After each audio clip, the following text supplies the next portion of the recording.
Welcome back to the Get Unstuck and On Target podcast. I'm Mike O'Neill with Bench Builders, and we're business coaches who love helping leaders sleep better because they've solved their tough planning, process, and people problems. In this podcast, we're talking with thought leaders to get their insights on ways to help you or your business get unstuck. Joining me today from the Boston area is Dr. Steve Messineo. Steve is a business development officer with Citara Systems. But for 18 years prior to joining Citara, Steve was the founder and owner of All Access Physical Therapy. So today, we're going to discuss Steve's journey as a small business owner and the lessons that he's learned along the way. Steve, welcome. Thank you, Mike. Glad to be here. Steve, I introduced you as having a doctorate in physical therapy. And I think I know what that requires to become a physical therapist. But if you would walk us through, what does one have to do to become a doctor of physical therapy? Well, these days, it's probably a little bit different than when I went to school. It's a 4-year college degree followed by it's probably a 3 to 4 year, postgraduate graduate work in physical therapy, which will include internships and that type of thing and different practices. In my day, When I actually took a different route, I went to the University of Massachusetts, got my undergrad in political science of all things. Didn't really do much with that. Decided to go back to school, which I did. Had to take a bunch of community college classes that were within the science field for me to be accepted into a grad school that I went to. And that program was a 3-year program with a year-long internship at an acute rehab hospital. And that's how I got my master's. Now, a couple of years later, the profession transitioned to a doctorate in PT. And I just had to go back on and take 4 additional classes that allowed me to have a doctorate degree. So that's how I got it. For most physical therapists today, it's probably 7 years of schooling before you get your license to practice. So what was it about physical therapy that attracted you? Well, when I went to UMass, I was originally going in there as a pre-med student, and then, life took me in a different direction at that time. So, but I always had an interest in helping people and wanting to be in the medical field. So once I had graduated, I was just kind of working these average jobs. And one of the things I had started hearing about was this field of physical therapy, and some friends of mine who were going to grad school for it and so forth. And at that time, I had been playing basketball and actually injured my knee pretty severely and had to actually go to physical therapy after that and get it rehabbed. And I had the opportunity to really get into a great clinic with a guy who owned his own practice and told me what it was all about. And he was definitely happy with his decision in things he was doing. And for me, that was attractive because I always wanted to control my own destiny. And so that the opportunity to say, hey, I can be a physical therapist and own my own business, that's what really attracted me to the field and got me going into it. So that's what kind of drew you to that profession. As a recent graduate with a physical therapy degree, did you go straight to opening your own practice, or did you affiliate with someone else first? Yeah, no, actually, in the program I went to, we had a year-long internship where I was at this acute care hospital for a year. And then afterwards, I had an entry-level, job as a staff physical therapy for a company, not too far from where I'm located, about 30 minutes from where I live. And for 3 years, I worked there. And the great part about working there, the company was called Bodyworks Physical Therapy. They're no longer in existence, but the 2 guys who owned the company were looking to grow, and they needed help. And they wanted somebody who was also open to learning the business side of things. And I had basically said from the get-go that my goal was to own my own practice in 3 to 5 years. So they knew right from the get-go that was my intention. And they took me under their wings and taught me a lot of stuff, not only about physical therapy and how to take care of patients, but also how to, run and manage a business. And they gave me opportunities to learn how to do that. And that was great. Those big, they were essentially my first coach, so to speak, but they were really good in guiding me and helped me understand the business side of PT. Gotcha. Did you have any business courses while you're in PT school? No, not at all, actually. Yeah, there may have been 1 or 2 people came in and just talk about what it's like to run a practice or work in a hospital, but there was nothing extensive in terms of really learning how to run a physical therapy practice. And most of what I learned was on the job. So let's make that transition. If I heard you correctly, you spent several years with this other physical therapy group. Did you from there go open your own practice? Yeah, so I was there for 3 years.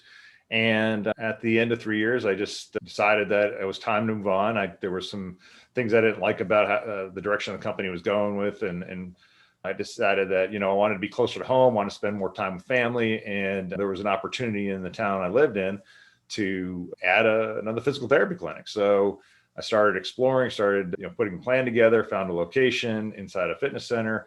And, the rest is history. Within a couple of months of starting the process, I had the practice open, and we started in August of 2000. Actually, I'm sorry. Yeah, August of 2002. That's when we opened the practice. I got you. Now, as you know, Steve, our listeners are primarily leaders, they're decision makers. Some of our listeners own their own business. I talk to folks almost every day who long to own their own business. And that's in part why I wanted to spend the time with you. We may not get into the specifics of physical therapy, but we're going to be spending time talking about what does it take to start your own business and grow your own business. And you launched right into it early on. You're in the town you want to be in. There was maybe a need that you could actually meet. What were some of the early lessons that you learned as a new business owner? Well, I mean, for one, you had to hustle and you had to take some risks. I mean, we leveraged our homes. I say we had a business partner. We leveraged our homes to get a loan, which we thought was a significant amount back then. But we said, we need to do this to get the business running. And so we did. And from there, it was just a lot of, hustling and introducing ourselves to different people, especially the various doctors' offices in the area, being creative in how we could offer our services. So for a while at the beginning, we used to do some traveling PT services to local senior citizen homes just to bring the therapy to them, make it more convenient. And that allowed us to bill and bring in some revenue for our business. And I had to learn to, I was a little bit of a driver and a little bit of, I wasn't as open to ideas or open to people as I should have been. And so my customer service at some level was not where it needed to be, and realizing how to really treat people and take care of people and be aware of where they're coming from.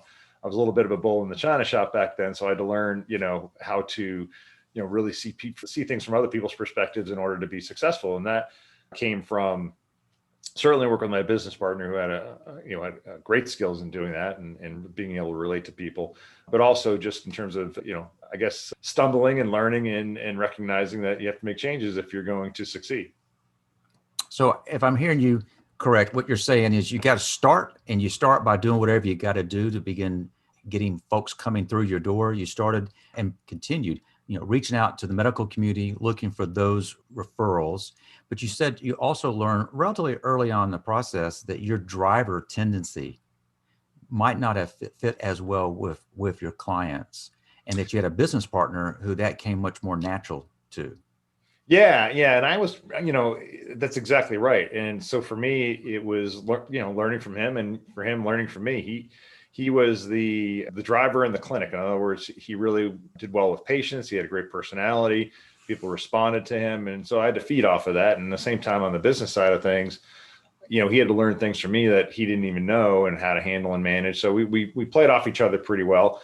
And for me, I was always the one who really focused on the business development side and growing the business and doing the things we needed to have the processes in place. And for a while, right out of the gates, we did pretty well. The first thing, one of the first smartest things I did within the first 6 months of being in business is hired a marketing firm to help us develop our message, develop our content, develop our strategy for putting ourselves out in the market.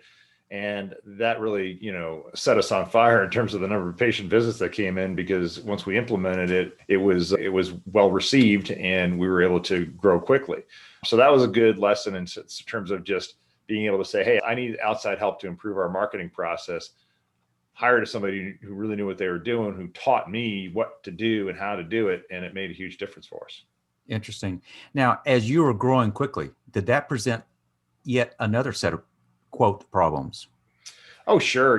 It's a lot of it's around just being able to hire people and then training them the right way. And, we didn't really have a lot of that in our background in terms of really knowing how to manage people or how to quantify what they were doing and the results that they would get for the company. So for the first, after the first year and a half, almost 2 years, we were at a position where we were doing well. We had some employees, they were, good. And we had some employees that went through that weren't so great.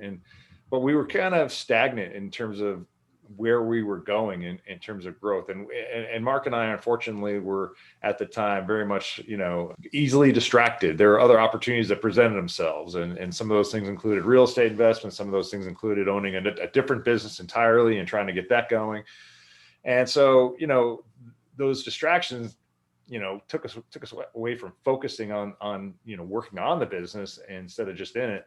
And then also working in these other things that were just really not going to, unfortunately make much money for us and, looking back at. So the next smart thing I did was at a marketing group, a presentation that was run by Dan Kennedy, a well-known sales and marketing guru.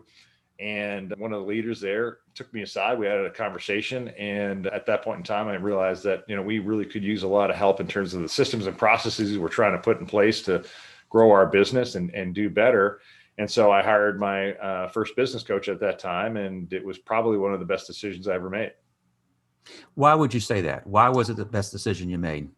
I think it's because he did a great job of breaking down the various parts of running a business, the various silos, and really taking me through an education and process of putting systems into place to make our business more efficient and run better. And that also included how we managed employees and kept them happy and kept them efficient in their processes. So it was just a long-term education on how to really build and run a business the right way so that you could quantify it and understand the results that you're getting from it. And then as a result of those results, you could turn around and either pivot or make shifts or changes that would allow you to continue to grow and be profitable. And so, but I always look at it from a number standpoint.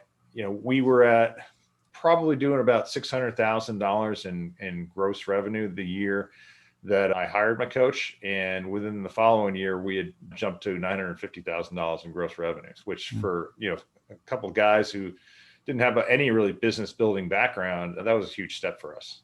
And it just grew from there. That is significant. We've talked about two things that you tapped into early on. You engaged someone who had a marketing background and they really kind of helped put your practice on the map. And then you said you hired a business coach, and you've already given some statistics that resulted from putting processes in place. These are things that would reflect positively on your experience. May I ask, if you were to kind of look back on mistakes that you might have made as a business owner, what might have been some of those mistakes? Yeah, I think some of those mistakes included just focusing on things that, didn't need to be focused on, like those other opportunities. And we ended up opening up an indoor batting cage in the same facility we work with. Well, that ended up being very distracting to us. We tried to do some outside things like real estate investment. Again, very distracting, didn't really get us anywhere. But we had other people who we knew as patients or people in the community that influenced us to take a look at these things. And instead of really focusing and honing in on the business, we were, kind of chomping at the next opportunity and without really dialing it in. And that, so really hiring the business coach to help us get focused on that made a difference in terms of reeling us in and allowing us to, stay in the lane, so to speak. I think, for us, for me, some of the other mistakes I made were really not holding my partners accountable as they should have been held in terms of running the business. And part of that was because I had this desire to control everything back then. And I knew it wasn't his strength, but at the same time, I also let him get away with things that, it would have been beneficial for him to learn so that we could have, spread our wings a little bit more and opened up more opportunities within the physical therapy realm. And so, those are some of the basic mistakes I made that if I look back, I would have changed. And frankly, I probably would have changed the structure of our partnership as a result. And I think the way we did that was not beneficial to me. It was more beneficial to him at the end of the day. But, you live and you learn. And we do learn. And that's why I ask if you don't mind sharing some of those. And keeping with the theme of this podcast, Steve, can you think of a situation or situations by which, as you kind of look back on that experience, where maybe you got stuck? Mm. And if that happened, what what happened and what did you do to get unstuck? Yeah, so there was a point in time where years went by. In 2009, we decided that we were going to move out of the current location. It was too small, and we said, "Hey, let's open up our own fitness center." In conjunction with the PT, we saw this big vision of overall wellness and so forth. And so we built out this warehouse and created this big entity with a gym and a physical therapy clinic. It was great. But over time, I took on more and more of the responsibility of running the business. And I saw my business partner, again, not holding him as accountable as he should have been held. He started looking at things like, for example, he got involved with a nutritional MLM, network marketing company. He was all about that and trying to focus on that and trying to sell that to patients and so forth. And I got to the point where I got frustrated in his efforts to try to build this thing, thinking he was going to make him all this money, and frankly, it never really did. So I said, all right, you know what, I'm gonna start looking at doing my own thing, and putting some side things for myself together, because at that point I learned how to delegate, and I was able to delegate to the right people in our organization to do a lot of the business minded tests where I could take a 10,000 foot view and whatever. But again, the mistake, it was a blessing and a mistake. Mistake being I could have said, all right, well, let's just, let's refocus and start, opening more practices and making more money that way. And maybe, having conversations about restructuring our partnership agreement and so forth. Okay. That didn't happen. But what I did do is I started my own coaching business, but that ended up being, the point in time where I started getting really stuck in my own self and what I could accomplish. So I started this more like internet marketing coaching thing, and it just didn't take off. And I learned some good things from people around me, but I just couldn't make it happen. Couldn't get clients on board, and I wasn't making the money I wanted to make out of it, because I was literally thinking, can I break away from this PT entity because of what was going on with my partner? Well, I ended up doing a networking event where I met my next coach, and she was more of a kind of life business coach. So she understood the fact that people's own mental attitude and how they view things can impact how they do business. And so we had a conversation, and I remember just explaining all my frustrations, and she kept on asking really unbelievable questions. I don't remember what they were, but she got me to the point where I was just absolutely in tears over the phone and chatting with her. And, she basically said, look, you obviously don't sound like you're in a good place. And I had to say, no, you're right, I'm not. And so I hired her, and that was she really kind of took me to the next level of understanding in my journey here. And it kind of woken me some of the things that I hadn't awoken to myself in terms of how I was, how I perceived things, how I held things in that, basically limited my ability for growth. And within the next, 5 or 6 years of work together, she just changed my whole attitude on business and life and finding balance and understand and having joy in the things that you do. And despite still having that partner who was doing his thing and so forth, she just kind of realized that, there's only so much you can do there. You can only focus on yourself and the things that you want out of life. And that's what we did. She just really helped me kind of release a lot of the frustrations and anger that I had over a period of time. And it made a huge difference for the growth of our business and where I was going. Steve, as we work in my business with business owners, it seems as if they oftentimes think they have to do everything. Mm-hmm. And in trying to do everything, they fail at some things. And what I've heard you say is that one of the things that you did early on is recognize the value of bringing someone in who really understood how to market. Mm-hmm. And they help you develop a marketing plan. As you grew, you also acknowledged that maybe you would benefit from a business coach that would help you put in processes that will allow you to replicate what you're doing. And then this last example you just mentioned, and that is you engaged a coach that was more of a life coach. And this life coach, if I understand what you said correctly, it gave you a perspective, and that is to kind of put life in perspective as to what do you want to get out of life and how to restore a sense of balance. Mm-hmm. And it sounds like each of those three moves paid off handsomely for you. Do you find, as you're working in your current role, but do you find that business owners sometimes struggle with asking for help? Yeah, I think so. I think and it's not just, coaching help, it's help across the board in the variety of ways that business people can really improve their business. And I think maybe they're somewhat jaded and, they're so into it that they can't, see from the outside in and see the value of what people can deliver and help them do. And there's probably some of the same mindset issues that I faced, that they hold internally, things like, I'm not as good as I think I am, or, I'm really going to be able to, do what, super guy over there who's running a multi-million-dollar business is going to do. There's some of those internal beliefs that they grew up with that might be holding them back. There's a lot of things that can get in the way. And if they just took the time to, find those individuals that can help them with those challenges they face both internally as well as within their businesses, it would make an immense difference. And a lot of it comes down to, I think, if you look at the financial cost. And I remember thinking when I hired my first coach, oh my God, we're going to pay him this much money a month over, 12 months to start and so forth and so on. Big picture, I spent probably $20,000 with him in the first year. Hmm. If you remember what I said about the revenue that we generated, the return on investment was astronomical. I mean, we're talking $350,000 return on investment. That $20,000 was well spent. And, along the way, I always saw that return on investment because I saw a return on the performance as a result of the coaching I was receiving. And that's the value that people, should understand. They should also, you need to go through and experience it and take that leap, take that risk that I talked about earlier in my journey. You have to take those risks, those leaps, but do it with the people that you feel meet your needs, that you have that rapport with, that you feel connected to, that you feel confident they're going to take you somewhere. And then, of course, at the end of the day, hold them accountable, hold them accountable for the results you're getting. Not 1 month or 2 month or 3 month. Those are not acceptable numbers for you to be thinking you're going to turn your business around in.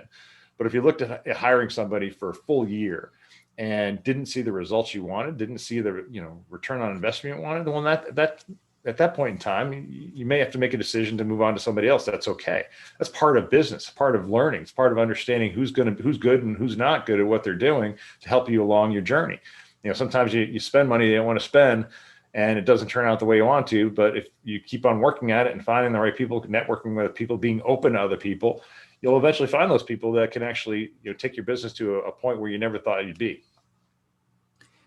As I'm listening to you, Steve, it would seem to me you would be a person that others would seek out. That is, Steve, you've been there, you've done that. When people seek you out and say, I'm thinking about starting my business, Mm-hmm. and they say, what advice would you offer me? What things come immediately to mind that you have found yourself sharing with others over and over again in the form of aspiring business owners, entrepreneurs who want to do that? What do you recommend? I recommend a couple things. It's funny when I talk to, young business owners that are looking for some advice, I get fired up, I get excited, I enjoy that process. But for me, it's about helping them to, one, understand what they should do and also avoid, simple mistakes that, I made out of the gates. So one of the things I always recommend is a plan. Start with a plan and understand what that plan is. Understand what, how you're going to achieve the objectives you set in the plan. Understand the timeline behind that and set mini goals for yourself along the way that are achievable, that allow you to take a step-by-step process for building the business and meeting the numbers that you want to achieve out of that business. Also, in having a plan, understand that there is some financial risk that you should take. Some of these people bootstrap their businesses, and frankly, they don't need to. If they have a good plan that is, with a following of people that in a plan that makes sense from a business side of things, they can get money. They can get loan money, whether it's from a private source or a bank source, that'll help them improve their cash flow, really start the business on the right grounds in terms of all the things they need to do to get it out there in the community. And it can make a world of difference. But the ones that I find try to bootstrap it, the process is a lot slower because they're always worried about money. And so they don't open themselves to the opportunities to work with people that can help them move along a lot faster. Steve, this is sage guidance. I appreciate what you have shared thus far. As you kind of reflect on our conversation, if you wanted to say, here are the things I want to make sure that the listeners heard with Steve, what might be those things? I would just say the biggest key is to always be open to learning and from other people and taking that knowledge and implementing it in your business. I'm still learning even today. I recently just hired another coach to improve upon my sales process. And not that I didn't have a lot of experience in sales, I did, but there's always little tweaks and ways to do things even better. So I've decided to hire another individual who I got to know and learned about and saw how the process that he wants to take me through. And I said, that is my guy. I felt comfortable, bringing him on board. And within a couple of, weeks that have been working with him, the information he's been giving me is spot on, and it's only helping me improve my own processes for the current role I'm in. So, it's always about constant learning, and it's maybe not just from a coach, but there's a wealth of resources on Amazon called books that audio books, reading books, whatever you like. I mean, just picking up a book. And one of the keys that I learned from one of these books, and I forget what it was, but the author said, just read 10 pages a day of some sort of business book. 10 pages a day. If you whether it's end of the day, beginning of the day, get your brain working. 10 pages a day can add up to just so much knowledge, so much more ability to do things the way you want to in your business. And of course, as a result, improving your profits and the success of your business. It makes a huge difference. And there's books that on mindset that can make a big difference in terms of your happiness and your balance that you find in your life. So look at those as well. There's just so many resources out there. Listen to your colleagues, your mentors, the people that you do business with, and get suggestions on what to read or who to contact if you need help. Those people also have wealth of knowledge and wealth of individuals to put you in touch with, and then vet those individuals or those books to what your mind works like. And look, there've been plenty of books I've opened and started reading because somebody recommended it to me, and I read the first couple chapters and got bored and shut them off. And yet I'd get another book about the same topic, and it was just written to my style, and enjoyed it and read through the whole thing. So again, you're going to go through that process of vetting books or materials or educational stuff or coaches and other people that are going to help you. Just do it. It's part of the process, and be open to it. That's all I can say. So for folks who have listened to this podcast, they have vetted you. And that is, if they've been listening to you and they want to learn more, if folks want to connect with you, what's the best way for them to do so? I'd say the best way is just to find me on LinkedIn. Steve Messineo is, LinkedIn-in-Steve Messineo is the best way to find me. Obviously, you'll see some information on my profile. If you want to connect with me, I'm pretty open to accepting connections, especially if you mention in this podcast. And, at that point, once I make a connection, if you're open to a conversation, then I'm open to it as well. Always looking to build my network and see what other individuals are doing. We're going to include your LinkedIn profile in the show notes. So don't worry about writing this down. Those will be included in the show notes. Steve, this has been a real treat. Thank you. You're welcome, Mike. Thank you for having me. Definitely, I love this stuff, as you can tell by my passion on this. And so it's always great to share my journey with other people, and I appreciate you giving me the opportunity to do so. Your passion does come through loud and clear. Thank you. I want to thank also the listeners who have joined us for this episode of Get Unstuck and On Target. We upload the latest episode every Thursday. And if you haven't already, please subscribe. You can find this podcast on Apple, Google, Spotify, or whatever platform you prefer. Life is too short to let business problems keep you up at night. So if you've been listening to my conversation with Steve and you're realizing that something is keeping you or your business stuck, let's talk. Go to our website, bench-builders.com, or just go to your browser and type unstuck.show to schedule a quick call. So I want to thank you for joining us, and I hope you have picked up on some tips that help you get unstuck and on target. Until next time.